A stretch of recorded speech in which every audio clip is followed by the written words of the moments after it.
ঢাকাসহ দেশের ১০ জেলার উপর দিয়ে সর্বোচ্চ ৬০ কিলোমিটার বেগে ঝড় ও বজ্র বৃষ্টি হতে পারে বলে জানিয়েছে আবহাওয়া অধিদপ্তর।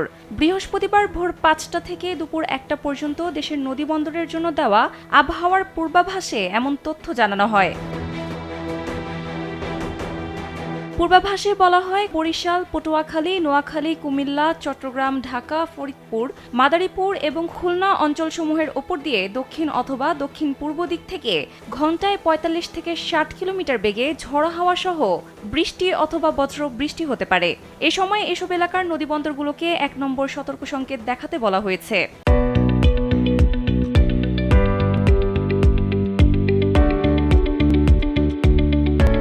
এদিকে সবশেষ সারা দেশের জন্য দেওয়া ১২০ ঘন্টার পূর্বাভাসে বলা হয়েছে, বৃহস্পতিবার রংপুর, রাজশাহী, ঢাকা, ময়মনসিংহ, খুলনা ও বরিশাল বিভাগের অধিকাংশ জায়গায় এবং চট্টগ্রাম ও সিলেট বিভাগের অনেক জায়গায় অস্থায়ীভাবে দমকা হাওয়া সহ হালকা থেকে মাঝারি ধরনের বৃষ্টি অথবা বজ্র বৃষ্টি হতে পারে।